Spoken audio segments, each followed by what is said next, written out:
dibesarkan dari lingkungan keluarga pesantren. Mengapa seperti itu? Karena di lingkungan tempat saya lahir, disitulah tempat berdirinya sebuah pesantren besar di Palembang.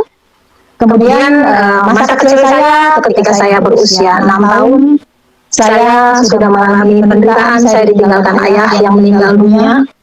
Ayah saya meninggal bukan karena sakit, tetapi ayah saya meninggal karena dibunuh orang. Ayah saya mengalami perampokan dan akhirnya dibunuh. Ketika itu masih berusia 6 tahun. Karena kondisi ini, ibu saya mengajak saya pindah ke kota Palembang. Saya mulai sekolah di sana. Karena ibu saya adalah yang mencari nafkah pada saat itu, saya dititipkan ke kakak saya. Itu kakak sepupu dari keponakan ibu saya. Saya tinggal sama beliau dari mulai SD. Barusan kita mendengarkan cuplikan salah seorang perempuan yang mengalami perjumpaan dengan Tuhan Yesus. Pada awalnya memang ia dibesarkan di lingkungan orang Muslim dan juga pondok pesantren, tetapi umur 6 tahun dia mengalami sesuatu hal yang membuat dia menderita, di mana bapaknya meninggal, tetapi meninggal bukan karena penyakit, tetapi karena dibunuh orang. Itulah sebabnya mereka pindah dari desa mereka menuju ke Palembang dan ia dititipkan kepada kakaknya. Tetapi dengan berjalanan waktu, entah bagaimana dia menemukan satu kebenaran, dan kebenaran itu yang membuat dia sampai sekarang menjadi pengikut Yesus. Mari kita mendengarkan bersama-sama, semoga bisa menjadi berkat bagi kita semua. Dan jika Bapak Ibu bisa membagikan kepada keluarga, mungkin mereka juga diberkati, dikuatkan, supaya yang tidak memiliki harapan sama seperti dengan perempuan ini. Mari kita mendengarkan bersama-sama. Selamat malam saudara-saudaraku yang dikasihi Tuhan. Malam hari ini saya akan menyaksikan bagaimana kebaikan Tuhan dalam hidup saya.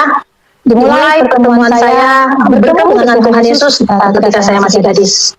Pada tahun 89 saya mengalami pergumulan yang sangat berat. Perlu saya sampaikan, sebelum hal itu terjadi, diawali masa kecil, saya lahir di sebuah tempat yang berada di suatu daerah di Sumatera Selatan. Saya berada di lingkungan pesantren. Saya terdiri dari 2 bersaudara. Dari 4 bersaudara, saya anak yang keempat, anak bungsu. Saya dibesarkan dari lingkungan keluarga pesantren. Mengapa seperti itu? Karena di lingkungan tempat saya lahir, disitulah tempat berdirinya sebuah pesantren besar di Palembang. Kemudian masa kecil saya ketika saya berusia 6 tahun, saya sudah mengalami penderitaan. Saya ditinggalkan ayah yang meninggal dunia. Ayah saya meninggal bukan karena sakit, tetapi ayah saya meninggal karena dibunuh orang. Ayah saya mengalami perampokan dan akhirnya dibunuh. Ketika itu masih berusia 6 tahun. Karena kondisi ini, ibu saya mengajak saya pindah ke kota Palembang. Saya mulai sekolah di sana. Karena ibu saya adalah yang mencari nafkah pada saat itu, saya dititipkan ke kakak saya. Itu kakak sepupu dari keponakan ibu saya. Saya tinggal sama beliau dari mulai SD sampai saya masa SMA. Kemudian ada pengalaman yang tidak bisa saya lupakan ketika SD, karena saya tinggal di tempat saudara.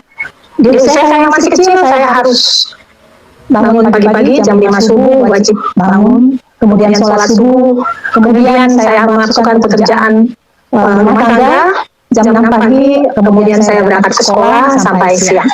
Dan kehidupan saya hari lepas hari berjalan seperti itu. Sedari kecil saya harus bekerja keras, membantu tulang untuk karena saya menumpang di rumah saudara, saya jadi harus menempatkan diri dengan sebaik-baiknya. Di sana saya dididik keras, kalau saya terlambat bangun jam 5 pagi pasti saya akan dimarah, akan dipukul. Saya wajib sholat subuh.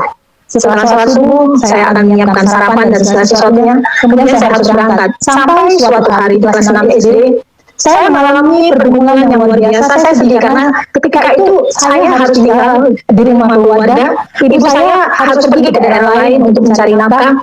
Saya hampir membunuh diri saya dengan cara saya naik sebuah pohon. Saya ingin menjatuhkan diri dari sana. Tetapi Tuhan baik, di tengah itu walaupun angin kencang, saya tidak terjatuh, tapi saya akhirnya dipanggil sama kakak sepupu saya di mana saya tinggal. Kalau kakak sepupu saya ini, dia orangnya baik, karena dia lulusan IAIN. Kemudian, tetapi saya yang merasakan yang tidak enak itu dengan kakak ipar. Karena mungkin kakak ipar saya terganggu dengan kehadiran saya di rumahnya. Sehingga seringkali saya diperlakukan tidak adil. Kalau saya ingat ini, saya akan seringkali merasakan ingin menangis. Ketika mereka makan enak, saya tidak dikasih. Tapi saya bersyukur. Saya tetap kuat. Akhirnya saya melanjutkan ke SMP, diterima di SMP. Kemudian di SMP pun saya tetap bergumul. Bergumul karena apa? Ibu saya tidak bersama dengan saya, jadi otomatis ibu saya datang itu 1 bulan sekali untuk memberikan uang SPP dan juga biaya kehidupan saya di sana. Sampai saya SMA, ketika itu zaman itu saya masuk SPG. Karena saya berpikir kalau saya masuk SPG, saya akan setelah tamat SPG saya akan menjadi guru. Otomatis bagi saya bisa menghidupi diri saya sendiri, juga membantu ibu saya yang membanting tulang untuk mencari nafkah demi kami anaknya. Kakak saya pada saat itu sudah berada di Jakarta, dia merantau bekerja di Jakarta, jadi saya terpaksa dititipkan sama kakak saya. Kemudian selamat SD, SMP, di sekolah kami adalah negeri, otomatis di tengah sekolah itu tidak ada teman kami yang berbeda. Dan dari kecil saya diajarkan wajib puasa, wajib sholat 5 waktu, wajib melaksanakan puasa, kemudian sembahyang 5 waktu, kemudian harus mengaji itu harus, karena kakak saya ini adalah guru mengaji di rumah.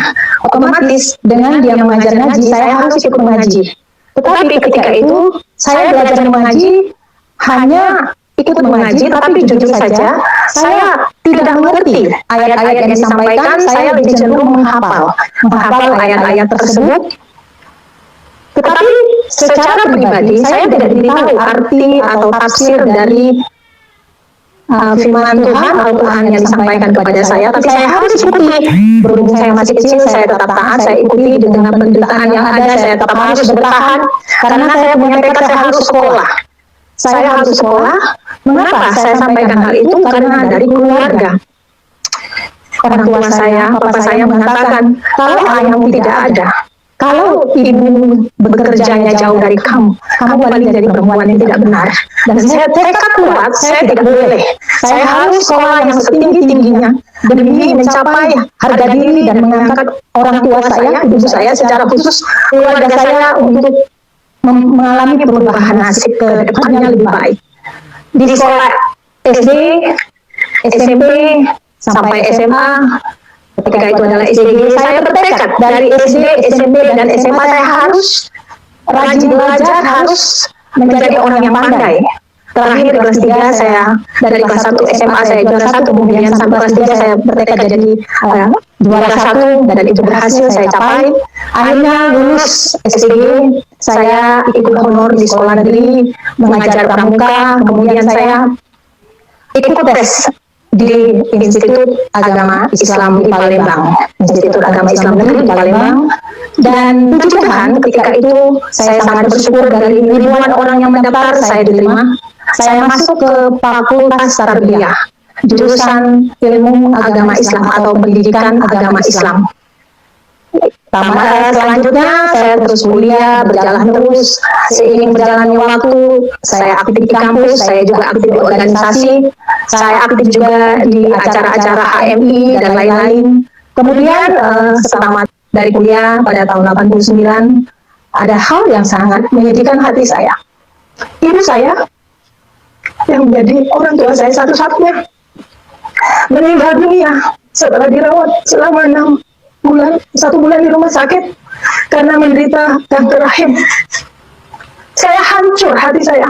Tetapi sambil saya kuliah, saya terus bertekad untuk merawat ibu saya, dan akhirnya suatu saat ketika selama saya merawat ibu di rumah sakit, saya kuliah, pulang pergi kuliah pagi, pulang siang, kemudian merawat ibu di rumah sakit sampai 1 bulan. Setelah 1 bulan, ibu di biopsi, kemudian dokter memanggil saya karena saya anaknya satu-satunya, dan dokter memberi informasi, Umi, mamamu sakit kanker stadium 4 dan waktu umurnya hanya 6 bulan. Saya berusaha ketika itu, jujur saja, saudara-saudaraku, dunia saya rasanya mau hancur, saya rasanya mau mati. Kenapa? Karena orang tua saya satu-satunya akan meninggal dunia. Itu diagnosa dokter. Dan saya katakan, dokter, tidak adakah usaha untuk menolong ibu saya supaya bisa disembuhkan? Dokter katakan, mohon maaf, untuk saat ini perawatan dari dokter hanya bisa melakukan operasi. Kalaupun dilakukan operasi, itu belum tentu berhasil. Akhirnya kami disarankan dokter untuk pulang. Ibu saya pulang ke rumah. Saya merawat ibu saya sampai 6 bulan. Masa apa yang dikatakan dokter benar adanya. Ibu saya singkat akhirnya meninggal dunia di pangkuan saya. Saya hancur, saya sedih sekali. Tidak ada harapan ke depan. Saya mau jadi apa kalau ibu saya sudah tidak ada? Kakak saya di Jakarta, saya di Palembang tinggal dengan saudara, kemudian merawat ibu dengan saudara. Di saat ibu dikuburkan, saya pingsan. Saya pingsan saat itu dan rasanya saya tidak sanggup lagi untuk bangkit. Kemudian ketika ibu meninggal, setelah ibu dikuburkan, saya masih berada di Palembang karena saya harus mengurus segala surat menyurat untuk pindah ke Jakarta. Kemudian saat itu kakak saya mengatakan, Dek, lebih baik kamu ikut kakak di Jakarta. Kalau kamu di sini, kamu tinggal dengan siapa? Kemudian kakak kembali ke Jakarta dan saya mengalami perjuangan yang sangat berat.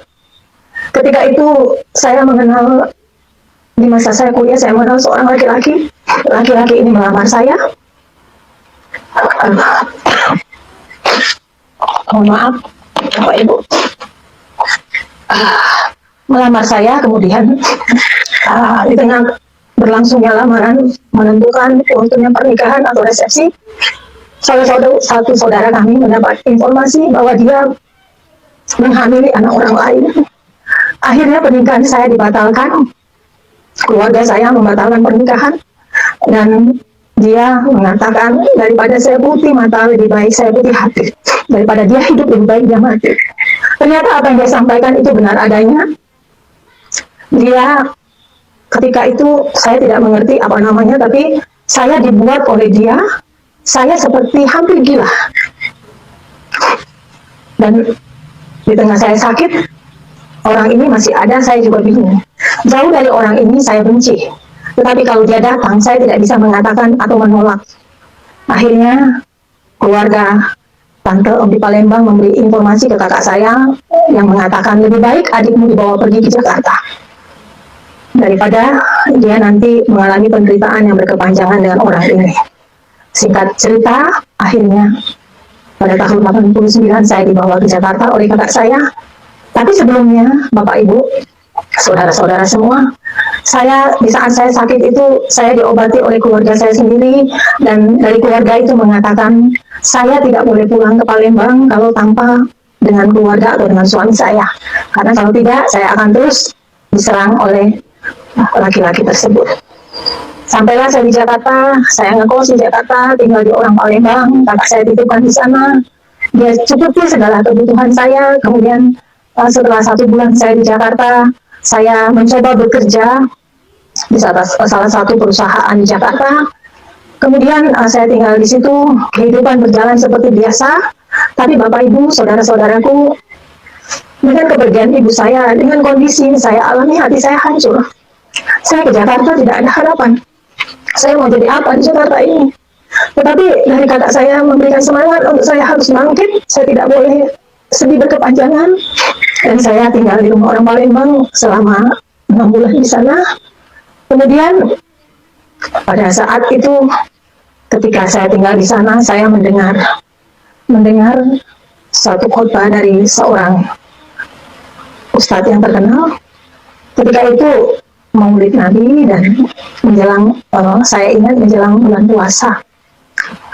Dan kemudian saya mendengar khotbah. Saat itu saya tidak mengerti karena saya tidak menyaksikan dan tidak berada di sana. Kemudian saya mendengar ada satu kata, jangan sampai dari keluargamu ada yang menjadi kafir seperti Yusuf Roni. Saya bingung ketika itu. Saya karena tempat tinggal saya dengan lapangan itu sangat dekat, otomatis ketika khotbah itu berlangsung terdengar sangat jelas. Kemudian saya bingung, siapa itu Yusuf Roni ya? Kok dikatakan seperti itu. Kemudian saya berkenalan dengan teman saya ini orang Kristen. Dia sangat baik kepada saya, dia sangat care dengan saya, sangat perhatian. Suatu saat karena kondisi sudah tidak baik, di mana saya ngekos dengan orang Palembang, salah satu anaknya ingin dijodohkan dengan saya, tapi saya tidak suka. Akhirnya banyak hal yang terjadi, penderitaan bertambah. Saya pindah kos sendiri di tempat lain, masih di dekat situ juga. Kemudian saya ngekos sendiri sambil bekerja rutinitas seperti biasa. Dan pada saat itu, tanpa saya rencanakan, saya berkenalan dengan seorang laki-laki yang saat ini menjadi suami saya. Saya tidak tahu latar belakangnya dia dari mana, tapi yang saya tahu dia adalah laki-laki yang baik. Kemudian suatu saat saya menemukan di tempat tinggalnya buku yang bertuliskan Isa Al-Masih menurut Al-Quran dan Alkitab. Saya tanya kepada dia, mohon maaf, si kakak ini, saya katakan, kenalan saya ini, apakah kamu Islam ataukah kamu Kristen? Terus dia jawab, dia katakan saat itu, saya beragama Kristen, tetapi di keluarga saya, kakak saya yang tertua haji, om saya semuanya Muslim, dan kami ada 4 orang bersaudara itu Kristen. Jadi kakak saya satu masuk Islam dan dia adalah haji. Dia salah satu ketika itu adalah menjadi salah satu orang yang kepercayaan dari salah satu untuk umroh orang naik haji. Beliau adalah sebagai guide-nya untuk orang-orang yang berangkat haji. Perkenalan dimulai dengan sana, kemudian ada satu yang membuat saya akhirnya mengenal Tuhan. Bapak itu teman saya yang beragama Kristen ini memberikan satu kertas traktat kepada saya yang di traktat itu saya lihat tulisannya berasal dari Bapak Amran Amri. Kemudian dia membahas di sana Isa Al-Masih menurut Al-Quran dan Alkitab. Kemudian saya diberikan itu, sementara teman saya ini setiap hari bertanya, Umi, apakah sudah dibaca? Saya katakan belum. Berjalannya waktu 1 bulan, akhirnya dia tanya terus. Saya jujur di hati saya, saudara-saudaraku kesal. Saya jengkel, marah juga, karena saya pikir dia tahu saya ini Islam. Kenapa dia mesti bawa saya ke Kristen? Kenapa dia mesti menunjukkan hal itu? Kemudian akhirnya suatu saat dia datang lagi pada Minggu pagi, Umi mau nggak ikut ke gereja? Tambah sebel saya, tambah jengkel. Terus dia katakan seperti, Umi, ini lembaran traktat ini kamu baca, ini saya kasih kamu Alkitab. Kamu kan punya tafsir Al-Quran, kamu bisa baca itu, kamu bisa compare antara apa yang ada di Alkitab dengan Al-Quran. Di hati saya saat itu mengatakan, ini orang keterlaluan juga ya, orang Islam kok disuruh baca Alkitab, dikasih Alkitab pula. Cuma karena dia baik dengan saya, selama saya berada di dekat dia, bertetangga dengan dia, saya terima Alkitab itu dan saya mulai, pada saat itu saya ingat bulan puasa, saya menjalankan ibadah puasa 1 bulan penuh. Kemudian setelah 1 bulan penuh saya berpuasa, saya mulai bertahap membuka kertas yang diberikan kepada saya itu dengan tujuan adalah untuk membuktikan kepada dia bahwa dikatakan di sana Isa anak Maryam adalah Yesus Kristus Tuhan. Bagi saya itu hal yang tidak mungkin. Karena apa? Di pengajaran saya yang lama, jangankan Isa anak Maryam, Isa Al-Masih dengan disebut orang adalah Yesus Kristus itu Tuhan, saya mendengar Tritunggal yang Esa saja, bagi saya itu sesuatu yang tidak mungkin. Karena apa? Di pengajaran saya dulu mengatakan, ketika saya sembahyang, saya ingat ada ayat yang mengatakan bahwa Tuhan itu tidak beranak dan tidak diberanakan. Sementara saya mendengar dari kesaksian teman saya ini, ada Allah Bapa, ada Allah Anak, dan ada Allah Roh Kudus. Saya pikir ini impossible, nggak mungkin. Yang namanya Tuhan tidak beranak dan tidak diberanakan. Tetapi apa yang dia berikan kepada saya gumuli itu, saya compare antara apa kitab yang dia berikan dengan Al-Quran yang saya miliki saat itu, tafsir Al-Quran. Saya pelajari itu dengan seksama, bertahap tapi pasti, saya pelajari terus. Akhirnya pada titik tertentu, saya merasakan kelelahan, keletihan, saya bingung. Karena apa? Di satu sisi saya sembahyang, puasa, di sisi lain saya juga membaca Alkitab. Sementara juga Tuhan izinkan saya berkenalan dengan pacar atau suami saya ini Kristen. Saya jujur saja, saya berkata di dalam diri saya sendiri, saya tidak akan pindah agama karena laki-laki. Bukan saya sombong, tetapi itulah prinsip hidup saya karena saya diajarkan dari kecil. Sembahyang yang taat, saat tahajud sangat rajin, istighfar sangat rajin, kemudian ibadah saya usahakan untuk tidak pernah tinggal, puasa tidak hanya puasa wajib, tapi saya lakukan juga puasa sunat. Masa saya mesti menjadi Kristen? Kemudian teman saya atau pacar saya saat itu mengatakan, kamu tahu nggak siapa itu Yesus? Saya katakan Yesus adalah Isa Al-Masih, anak Maryam. Itu yang saya tahu. Terus dia katakan Yesus itu Tuhan. Tidak, saya bilang Yesus bukan Tuhan. Yesus adalah nabi. Dari 25 nabi, Yesus adalah salah satu nabinya. Terus kemudian perjalanan kami tidak berjalan dengan semestinya. Karena apa? Saya bertekad, tadi sudah saya katakan, dengan kondisi saya berangkat ke Jakarta, latar belakangnya seperti apa. Saya bertekad saya harus sekolah. Kemudian di samping saya bekerja, saya juga mengambil lagi kursus-kursus keterampilan yang lain, sehingga bahasa Inggris, sekretaris, perpajakan, pokoknya saya punya bertekad sekolah. Saya harus sekolah. Jadi pulang bekerja, saya mengajukan lagi kuliah lagi, sekolah lagi. Saya harus menjadi orang yang berhasil. Jadi saya tidak terlalu fokus ke masa depan untuk menikah. Karena bagi saya ketika itu saya masih muda, saya masih panjang, masih banyak perjalanan saya masih panjang. Kemudian kembali ke titik terakhir ketika saya membaca traktat tadi, saya temukan di Alkitab yang mengatakan, akulah jalan dan kebenaran dan hidup. Tidak ada seorang pun yang dapat ke rumah Bapa tanpa melalui aku. Itu dari Yohanes 14 ayat 6. Saya mulai goyah. Saya tetap menjalankan puasa, saya tetap menjalankan ibadah agama saya, tetapi saya juga membaca Alkitab. Sementara dari kakak saya sudah mulai mendengar dari tetangga saya yang orang Palembang yang mengatakan bahwa saya itu sudah mulai ikut-ikutan orang Kristen. Kakak saya mengamati saya terus, saya tetap berjalan, tetapi suatu saat, pada titik puncak, saudara-saudaraku, saya merasakan kelelahan yang luar biasa. Setelah saya compare apa yang saya terima dari tafsir Al-Quran dengan Alkitab, justru saya mendapat jawaban di Alkitab. Yang saya dapatkan ketika itu adalah, akulah jalan dan kebenaran dan hidup. Tidak ada satu orang pun yang dapat ke rumah Bapa tanpa melalui aku. Saya ingat ketika itu saya diberikan adalah Siratal Mustaqim yang saya dapatkan dulu. Siratal Mustaqim itu adalah perumpamaan rambut satu di belah 7. Untuk kita mencapai ke surga itu harus menjalani itu. Dan akhirnya saya putuskan saya sembahyang tahajud. Di tengah sembahyang tahajud malam itu, saya juga sembahyang istihoroh. Saya sudah lelah, saya sudah capek. Saya merasakan tubuh saya semakin hari kurus kering. Saya di satu sisi saya mengalami ketakutan karena apa? Kalau sampai saja keluarga saya tahu saya ikut-ikutan, apalagi ke gereja, apalagi ke Kristen, pasti saya dibunuh. Saya udah katakan itu pasti. Pasti akhirnya ketika saya sembahyang istihoroh, di saat saya berzikir sampai jam 3 pagi, saya seperti terlelap sejenak, tapi saya melihat dengan nyata di alam supranatural bahwa saya dibawa 2 orang laki-laki yang berpakaian berjubah putih. 2 orang laki-laki ini sangat dari segi manusiawi sangat ganteng. Saya dibawa keluar rumah. Di pintu rumah saya disuruh melihat ke langit. Bapak Ibu, saudara-saudaraku, apa yang saya saksikan saat itu di luar dugaan saya. Saya menyaksikan Kisah Para Rasul 1 ketika Yesus berada di awan.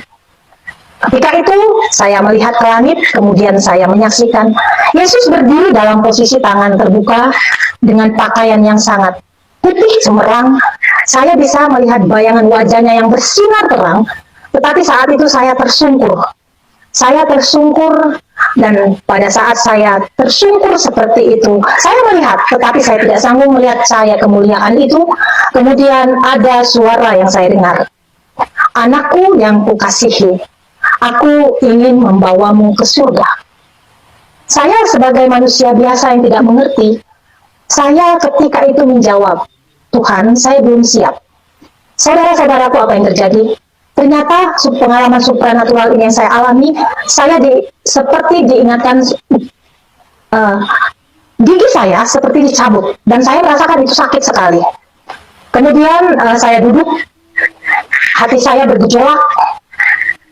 Saya meminta agar Tuhan menyatakan dirinya, kalau memang Tuhan itu hidup, dan Tuhan sudah menyatakan dirinya. Kemudian pagi hari saya sampai dari jam 3 itu, saya tidak bisa tidur sampai pagi. Saya akhirnya mengetok rumah teman saya yang Kristen ini. Saya katakan, dialah yang menjadi kakak rohani saya. Saya katakan kepadanya, minta tolong doakan saya. Saya tadi malam, tadi pagi, jam 3 pagi, saya mengalami seperti ini. Saya ceritakan apa yang saya alami, kemudian dia doakan, terus dia katakan seperti ini. Umi, Tuhan sudah menyatakan diri kepadamu. Alangkah baiknya kamu memantapkan hati untuk mengikut dia. Karena dia adalah satu-satunya Tuhan, jaminan setiap umat manusia untuk bisa mencapai ke surga. Saya diam saja, saya hanya minta didoakan. Kemudian saya terus bergumul, saya tetap dalam kondisi tidak bulan puasa, saya puasa. Saya minta petunjuk dari Tuhan, apa yang harus saya lakukan. Kemudian teman saya mengatakan seperti ini, Umi, supaya kamu tidak terombang-ambing dengan keadaan saat ini, alangkah baiknya kamu dibaptis. Saya tanyakan dengan dia, itu dibaptis apa? Dia jelaskan, dibaptis adalah sebagai tanda orang percaya kepada Tuhan, menerima keselamatan daripada Tuhan, dan dia dicelupkan ke air, dibaptis untuk menerima keselamatan daripada Tuhan sebagai tanda bahwa dia adalah pengikut Kristus. Ketika itu saya belum mengerti, saya bertanya sana-sini, ada berbagai macam aliran yang mengatakan tentang baptisan, tetapi di tengah kondisi saat itu, pacar saya kembali ke tempatnya karena ayahnya sakit, kemudian saya berpisah sekian tahun, dan saya bertanya kepada dia untuk memberi informasi, pertimbangan kepada saya, baptisan yang harus saya lakukan, dan dia mengusulkan untuk saya ikut baptisan selam. Saya ikuti, saya diantar oleh teman kakak rohani saya ini. Di samping teman, dia adalah kakak rohani yang sangat memperhatikan saya. Saya diperkenalkan kepada seorang hamba Tuhan untuk saya dididik, diajar, diperkenalkan kepada kebenaran firman mengenai ayat-ayat baptisan. Kemudian ketika itu saya dibaptis dengan beberapa latar belakang yang sama dengan saya. Ada 8 orang sama-sama dibaptis, kami dari belakangnya dari suku Kedar, kami dibaptis. Kemudian saya ada hal yang saya kelupaan. Sebelum saya memutuskan untuk dibaptis, ada pengalaman supranatural yang saya alami. Ketika itu Natal, teman saya ini mengajak saya pergi Natal karena saya sendirian di rumah. Dia katakan, Umi, kamu mau nggak ikut acara gereja kami? Kemudian dia bilang, di sana ada artis-artis yang terkenal, antara lain Diana Nasution, Ade Manahutu, Edi Sritonga, artis-artis rohani saat itu. Saya ikut bukan karena ingin ikut ke gerejanya, tetapi saya ingin menyaksikan artis itu. Puji-pujian mereka sangat bagus dan sangat memberkati. Kemudian ada pengalaman supranatural sebelum saya tadi, mohon maaf saudara-saudaraku kelewatan. Ada ketika saya mengikuti kebaktian itu, saya duduk paling belakang. Kemudian saya mendengarkan hamba Tuhan yang mengatakan bahwa di samping sebelum khotbah berlangsung akan menyaksikan film. Kebetulan film saat itu yang diputar adalah Yesus Kristus yang disalibkan. Saya dari belakang karena saya baru pertama kali ke sana. Saya duduk paling belakang dan saya menyaksikan hal itu. Ketika film berlangsung, pada saat Yesus disalibkan, Yesus dipukul, Yesus berdarah.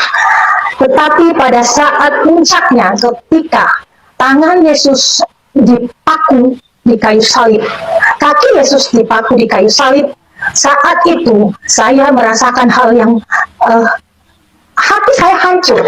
Saat itu saya mendapatkan Roh Kudus yang mengingatkan saya bahwa Umi, Yesus itu mati untuk menebus segala dosa dan kesalahanmu. Saya menangis di situ, saya badannya bergetar dari awal menyaksikan film itu sampai titik terakhir selesai film itu, badan saya, tubuh saya bergetar. Saya menangis sampai pulang. Sampai pulang saya terus menangis. Saya tidak mengerti itu apa namanya, tetapi saya merasakan sesuatu yang sangat hancur. Saya ketika itu mendapatkan hikmat yang daripada Tuhan, bahwa Yesus rela mati sebagai Tuhan, rela mati di kayu salib untuk menebus dosa saya. Saya tidak mengerti Bapak Ibu, mengapa ketika tangannya dipaku, ketika kakinya dipaku, badan saya bergetar sejadi-jadinya. Saya tidak mengerti saat itu. Cuman saya katakan dengan teman saya, kenapa ya badan saya kok gini, saya tuh nggak bisa begini, saya terus bergetar tangan saya. Nah, itulah awal kemudian saya akhirnya mengambil sembahyang tahajud, kemudian saya istihoro, dan semakin dimantapkan akhirnya saya dibaptis. Kemudian pada saat saya dibaptis, saya bertanya dengan teman saya itu, saya mau tanya, saya bilang, apakah kalian kenal dengan Pak Yusuf Roni? Kemudian ketika itu dia katakan, kalau Umi pengen kenal Pak Yusuf Roni, saya akan antar ke rumahnya Pak Yusuf Roni, saya akan perkenalkan kamu dengan Pak Yusuf Roni. Akhirnya saya diperkenalkan Pak Yusuf Roni. Saya ceritakan apa yang saya alami, apa yang saya rasakan, dan saya sungguh diteguhkan melalui istri Pak Yusuf Roni. Saya didoakan.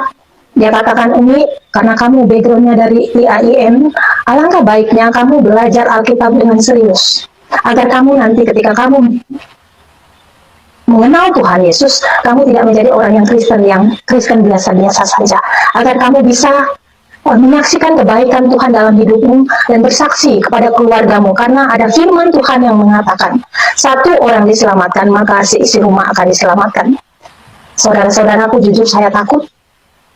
Ketika saya didoakan, akhirnya saya katakan, baik Ibu, saya akan ambil sekolah Alkitab. Kemudian saya didaftarkan sama teman saya ini di sekolah Alkitab. Saya ambil sekolah Alkitab malam.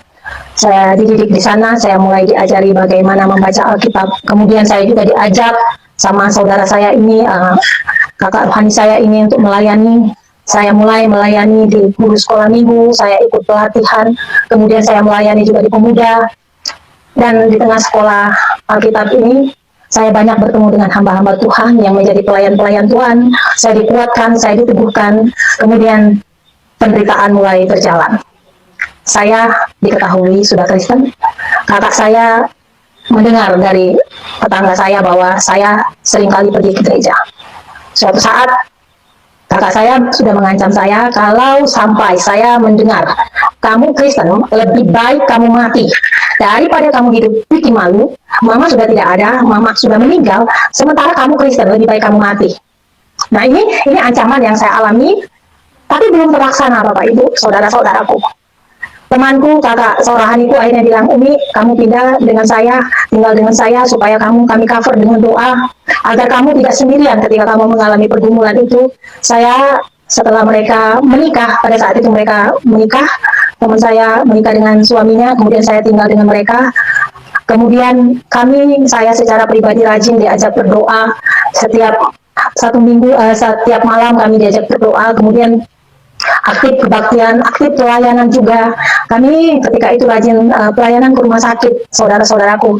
Kami melayani orang-orang sakit. Kami dari persekutuan doa kami para pemuda di gereja itu, dari latar belakang yang berbeda, kami melayani di rumah sakit, salah satu rumah sakit Kristen yang ada di Jakarta. Kami mendoakan orang-orang sakit. Kemudian setelah itu kami kumpul, ada satu rumah yang menjadi histori bagi kami, tempat kami berdoa, tempat kami bergumul, tempat kami menyampaikan apa pergumulan kami masing-masing. Itu juga menjadi orang tua angkat saya. Beliau banyak berjasa kepada saya. Ada juga kakak rohani di sana yang latar belakangnya sama dengan saya. Dia latar belakang dari suku Kedar.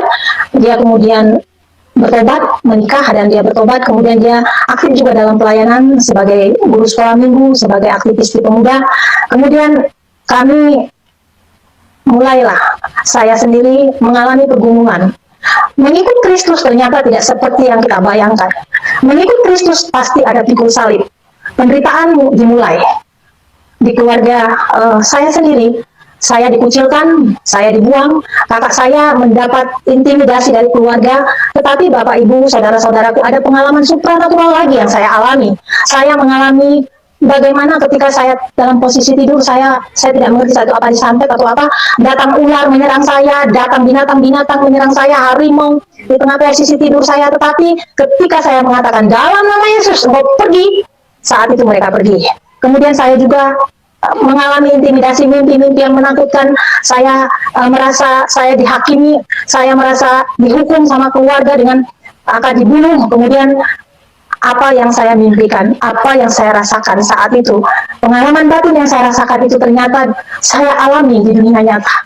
Suatu saat kakak saya mengatakan, Saya akan bawa preman-preman Tanah Abang untuk membunuh kamu.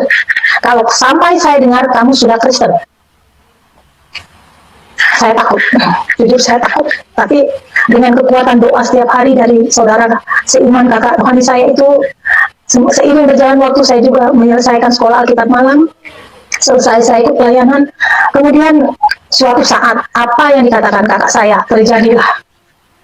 Kakak saya datang beserta keponakan saya dari, dia mengatakan, dia menggedor pintu dan dia berteriak di rumah tempat saya tinggal dengan saudara angkat saya itu, kakak rohani saya. Disuruh keluar, saya akhirnya kami berdoa terlebih dahulu. Saya ketakutan Bapak Ibu, karena saya tahu kalau dia bilang mati lebih baik mati, karena kakak saya punya ilmu hitam. Kakak saya itu berburu dari Banten sampai ke Cirebon, dia berburu.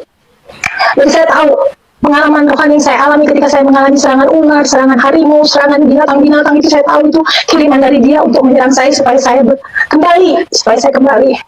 Dan dia datang beserta keponakan saya, keponakannya. Buka pintu, gedor, kami buka pintu, terus dia bilang, saya mau bicara dengan adik saya. Dia datang dan dia, saya tahu dia bawa senjata. Kemudian dia katakan, saya dengar kamu sudah Kristen. Lebih baik kamu mati daripada kamu hidup mempermalukan saya. Mama kita sudah tidak ada, kamu Kristen, lebih baik kamu mati. Dan dia mengacungkan tangannya, Bapak Ibu. Saat itu saya tidak melihat senjata apa yang dia pegang. Tetapi ketika itu dengan keberanian yang sangat luar biasa yang Tuhan berikan melalui Roh Kudus, saya katakan, dalam nama Yesus, hai, kamu tidak bisa menyentuh tubuhku, karena aku adalah milik Kristus. Dan dia terpelanting ke belakang. Terus keponakan saya beserta dengan dia beberapa orang mengatakan, kalau begitu titip salam buat Yesusmu. Saya katakan, salammu akan saya sampaikan. Dan mulai hari itu dia katakan, detik ini juga kamu bukan saudaraku lagi. Kamu sudah saya anggap mati. Mengapa dia lakukan itu? Karena dia malu. Di tengah kami, di ruang tamu itu ada kakak rohani saya, ada saudara saya, ada teman saya yang satu pelayanan dengan saya, satu kamar dengan saya, menyaksikan hal itu. Mereka juga tahu bagaimana saya mengalami serangan-serangan, saya disantet. Ada terjadi di rumah itu, terasa. Dia merasakan bahwa ada roh yang bukan dari Tuhan yang datang menyerang. Dan kakak saya berbalik dan mulai hari itu dia berkata, mulai hari ini kami bukan saudaraku lagi. Mulai hari ini kamu sudah mati. Itu dia katakan. Dan saya berkata, saya menangis. Saudara-saudara, saya sedih. Tapi inilah resiko yang saya harus terima. Kemudian dengan cara kasar dia tidak berhasil, akhirnya dia mengirim kakak sepupu saya untuk datang dan menginap beberapa hari di rumah. Dan saya tahu dia tidak hanya sekedar datang, dia datang dengan membawa sesuatu. Mengapa saya rasakan seperti itu? Di tengah saya tidur, saya seringkali dibisikin sesuatu di telinga. Saya merasakan kondisi keberadaan mereka tidak membawa saya nyaman. Dan kemudian akhirnya saya memutuskan, setelah saya tinggal bersama kakak rohani saya menyingkir, saya pindah kos di tempat lain, karena saya tahu akan membahayakan mereka juga. Saya juga takut daripada saya tiba-tiba dia mengirim preman Tanah Abang untuk membunuh saya lebih baik menyingkir, pergi. Saya pindah kos di tempat lain. Saya tetap bekerja, tapi Bapak Ibu, di tengah saya bekerja, jujur saja, saya mengalami penderitaan. Karena apa? Saat itu bagi saya tidak seberapa. Saya sebagai staf, saya harus hidup mencukupi hidup saya 1 bulan, bayar kos, kemudian saya harus mandiri. Ketika kakak saya supply, saya hidupnya tenang, saya enak, saya uang mengalir, saya diberikan uang, uang gaji yang saya terima hanya saya gunakan untuk beli pakaian. Tetapi ketika saya sendiri, saya harus sendiri, dan saya dibuang jauh, saya menerima teror berupa telepon, berupa hal-hal lain dari keluarga saya tahu itu. Kemudian saya menyingkir, saya pindah tempat, saya di tempat yang baru. Kembali saya merasakan sendiri, saya sendiri rasanya. Kemudian di samping pengalaman pribadi, saya diusir dari keluarga, hampir mati dibunuh kakak saya sendiri. Keluarga dari suami saya tidak terima kalau saya berpacaran dengan dia, dengan alasan saya ini dari Palembang, anak yatim piatu, tidak tahu latar belakangnya. Sementara keluarga dia, keluarga dari keturunan raja, keturunan kaya, saya apalah artinya saya. Dan saya ketika itu ikhlas, saudara-saudaraku. Kalau memang jodoh silakan, kalau tidak ya sudah. Itu sudah keputusan saya. Yang paling penting saya bisa mandiri di atas kaki sendiri. Sekalipun hati saya hancur bertahun-tahun. Saudara-saudaraku 7 tahun saya dibuang. Saya terhilang dari keluarga, saya tidak bisa pulang, saya tidak bisa ketemu keluarga. Keluarga tidak ada menjenguk saya sendiri. Saya ngekos dari satu kos ke kos yang lain. Tapi saya bersyukur di tengah penderitaan yang saya alami, Tuhan selalu baik memakai anak-anak Tuhan menolong saya. Di saat saya sakit, saya terkapar, saya tidak punya uang sama sekali. Tiba-tiba mujizat terjadi, Tuhan kirim orang datang, membawa saya ke dokter, memberi saya uang, dan akhirnya beliau menjadi saudara angkat saya. Akhirnya saya bertambah, memiliki saudara-saudara di dalam Tuhan. Saya di cover, saya ditolong. Tetapi saya tinggal sendiri, kemudian penderitaan selanjutnya bertambah. Suatu saat, setelah sekian tahun kami berpisah, suami saya kembali ke tempatnya. Saya di Jakarta, kemudian kami menjalin komunikasi hanya melalui surat. Itu pun kalau dibalas ya iya, kalau tidak enggak. Tapi saya tahu saat itu suami saya kembali karena dijodohkan oleh orang tuanya untuk menikah dengan wanita lain. Saya pasrah. Saya pikir jodoh di tangan Tuhan. Kalau memang jodoh tidak akan lari kemana. Dan yang paling penting saya bisa mandiri untuk saya bangkit dari keterpurukan ini. Kemudian dilanjutkan dengan berikutnya. Suatu saat di tahun 96, setelah sekian tahun berpacaran, putus nyambung, akhirnya tahun 96 saya memutuskan untuk menikah. Sementara saya sudah dibuang sama keluarga. Saya dikatakan dengan segala macam perkataan negatif, banyak hal negatif yang saya terima, tapi saya ikhlas. Itu adalah pikul salib bagi saya terima, karena bagi saya Yesus adalah Tuhan satu-satunya, dan bagi saya keselamatan hanya ada di dalam Yesus. Karena apa? Tuhan sudah menyatakan diri. Yang pertama, ketika saya menyaksikan Yesus disalib, saya mengalami kepenuhan Roh Kudus. Yang kedua, ketika saya sembahyang tahajud dan istihoro, saya bertemu muka dengan Tuhan, sehingga saya mantap untuk mengikut Kristus. Yang ketiga, ketika saya mengalami penderitaan yang teramat sangat, Tuhan banyak menolong saya melalui hamba-hamba Tuhan, melalui anak-anak Tuhan yang menjadi saudara di dalam Kristus. Sehingga ketika saya menderita, mereka menolong. Ketika saya mengalami kondisi tidak punya uang, mereka membantu saya. Ini salah satu pengalaman yang luar biasa yang saya alami. Kemudian kami terus melayani di rumah sakit, berdoa untuk orang-orang sakit. Ketika suatu saat di tahun 96, ketika saya harus memutuskan menikah, saya tahu keluarga suami saya tidak setuju. Saya bahkan mendengar menjelang 1 bulan kami menikah. Ketika itu pacar saya menelpon saya jam 12 pagi, tengah malam. Umi, saya berada di jalanan. Sementara Bapak Ibu, saudara-saudara, sudah masuk ke gereja. Saya pelayanan aktif di gereja sebagai guru sekolah minggu, aktif juga di pemuda. Dan ketika saya mau menikah, saya juga mengalami bagaimana sulitnya untuk menikah. Karena yang pertama, saya adalah yatim piatu. Saya tidak punya saudara. Kakak saya sudah tidak mengaku lagi saya. Yang kedua, dia mengancam saya lagi. Dia katakan, kalau sampai saya mendengar kamu menikah Kristen, saya akan bawa preman-preman Tanah Abang untuk menghancurkan pernikahanmu. Saya akan acak-acak pernikahanmu sehingga pernikahanmu gagal. Yang kedua, dari pihak suami saya, kakaknya ternyata mengajak dia makan di hotel mewah di Jakarta dan mengatakan lebih baik untuk kami membatalkan pernikahan. Dan ketika suami saya menyatakan, saat itu masih pacar saya, dia bilang saya sudah putuskan karena saya sudah mengajukan surat pengajuan ke gereja. Saudara-saudaraku, suami saya juga mengalami pergumulan. Dia dilempar sama pot yang ada bunganya, pot yang ada tanahnya. Dia dipukul, dihajar habis sama kakaknya. Karena kakaknya mengatakan seperti ini, untuk apa kamu menikah dengan orang Palembang itu? Kita tidak tahu dia latar belakangnya seperti apa. Kamu cari wanita yang sukses, cari wanita yang berhasil, cari pengusaha. Jangan hanya seorang karyawan yang seperti dia, masih banyak perempuan lain. Dan ketika itu saya sudah hampir putus asa. Mau menikah pun ternyata banyak pergumulan, uang tidak ada. Saya hanya ketika itu memegang uang 1 juta dan dia hanya memegang juga 1 juta. Kami butuh modal banyak untuk menikah. Karena menikah di gereja, kemudian catatan sipil, kemudian ada pesta. Tetapi mujizat kembali saya rasakan. Di saat saya mengalami pergumulan berat, tidak ada dana, Tuhan kirim dana melalui orang tua murid yang memberkati saya. Kemudian orang tua murid ini menyumbangkan banyak. Ketika pernikahan itu saya disumbang banyak hal, ada dana, ada pakaian, ada banyak hal yang saya terima dari teman-teman seiman. Saya merasakan pertolongan yang Tuhan luar biasa. Tetapi Bapak Ibu, saudara-saudaraku, saya merasakan kesedihan. Yang pertama, saya ingin menikah saja susah. Udah mau Kristen susah, mau menikah juga susah. Jangankan didukung. Saya malah akan disuruh putus. Dan saya sudah pasrah Bapak Ibu. Paling menjadi ya sudah, kalau tidak ya tidak apa-apa. Dan suami saya ternyata di tengah dia kondisinya galau, dia katakan, Umi, kita tetap menikah. Oke, baik, saya Saya mempersiapkan dan saya bersyukur Bapak Ibu Saudara saya punya teman persekutuan yang luar biasa. Mereka mendukung doa. Setiap hari mereka mendukung saya dalam doa. Selama 1 bulan menjelang pernikahan mereka berdoa terus untuk saya, mendukung saya. Karena saya banyak sekali pergumulan yang saya alami. Yang pertama saya tidak punya dana, yang kedua saya tidak punya persiapan sama sekali, yang ketiga setelah sekian tahun saya berpacaran, masa saya tidak menikah? Kakak saya sudah mengatakan, kalau saya dengar kamu menikah dengan cara Kristen, pasti kamu akan saya serang dengan preman-preman Tanah Abang. Karena kakak saya bergaul dengan preman-preman Tanah Abang. Dia berada bekerja di kota, tetapi lingkungan dia, pergaulan dia adalah preman-preman Tanah Abang. Otomatis saya ketakutan.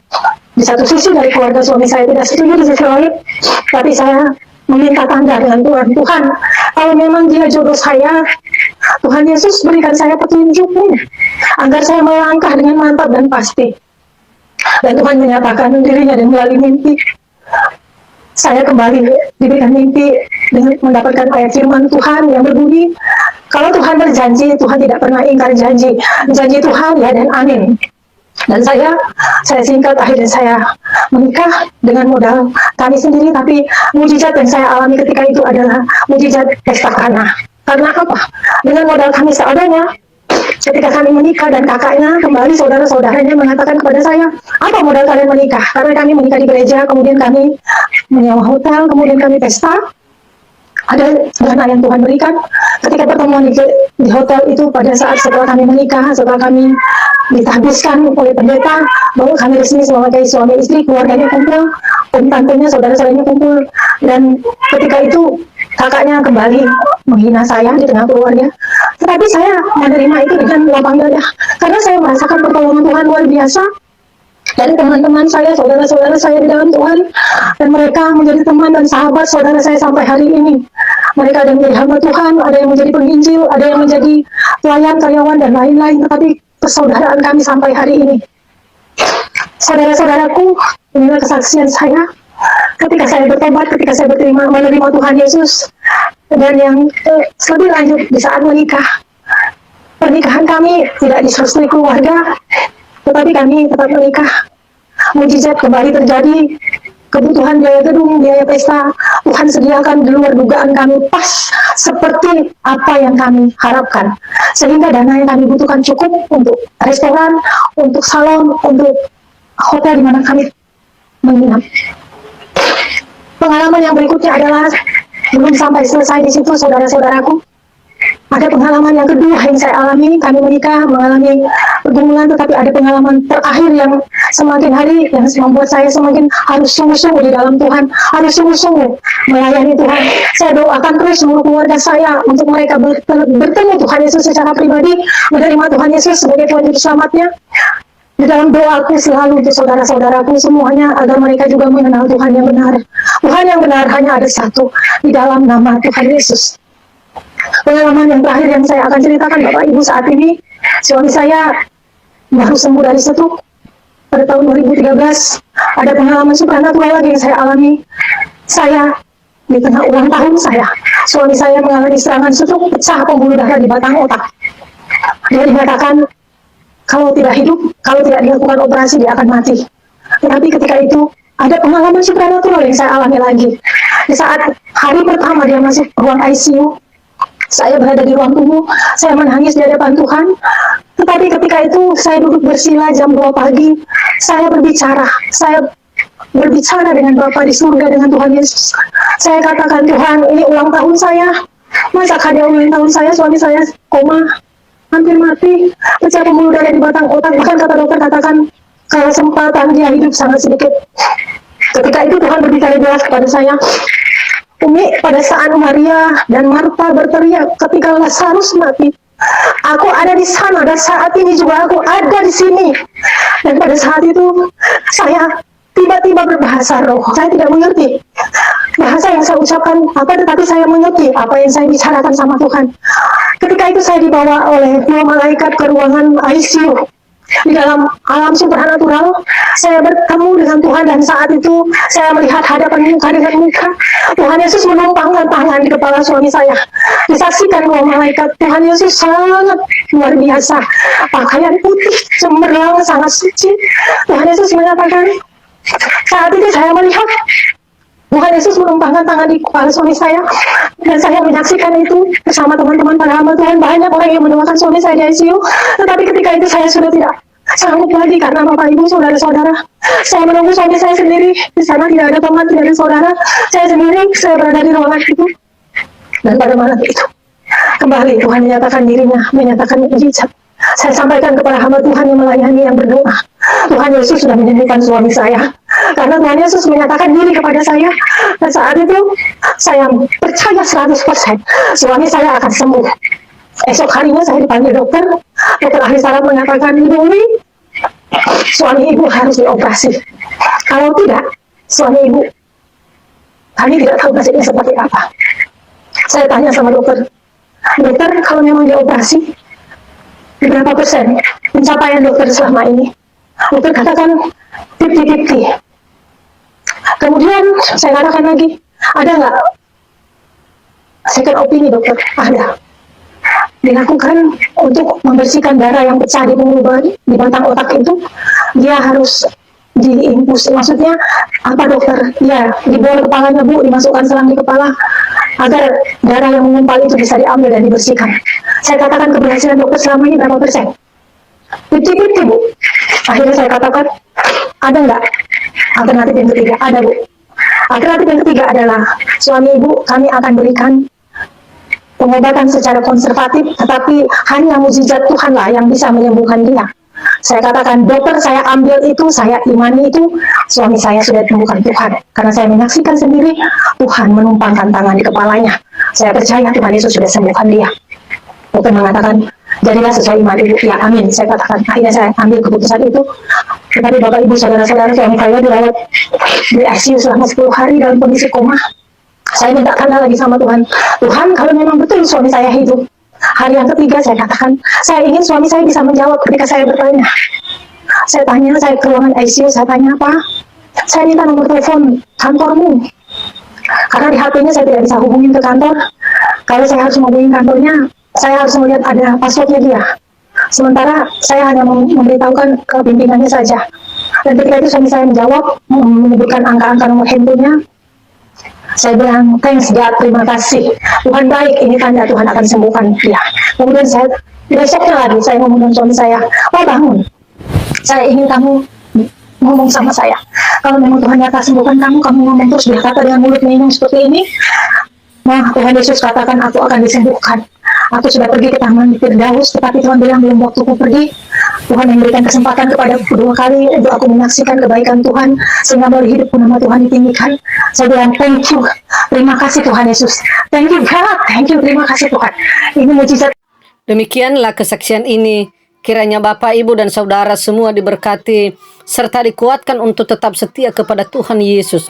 Kesaksian mereka ini bukanlah cerita yang dibuat-buat, melainkan kisah nyata dari kehidupan mereka, di mana hal yang tampaknya tidak mungkin terjadi dalam kehidupan mereka. Sejak mereka berjumpa dengan Tuhan Yesus, hidup mereka mengalami perubahan yang begitu ajaib, dan semua doa-doa mereka dijawab oleh Tuhan Yesus. Karena itu, mari bagikan video kesaksian ini kepada keluarga, sahabat, dan orang-orang yang terdekat kepada Bapak Ibu, supaya mereka juga dikuatkan dalam iman. Siapa tahu ada di antara mereka yang sedang mengalami pergumulan atau tantangan hidup, dan melalui kesaksian ini mereka kembali dikuatkan, dibangkitkan semangat mereka kembali, serta menemukan kebenaran yang sejati, dan mereka tidak ragu-ragu lagi karena mereka telah menemukan Yesus Kristus dalam kehidupan mereka. Terima kasih, sampai jumpa di video selanjutnya. Tuhan Yesus memberkati.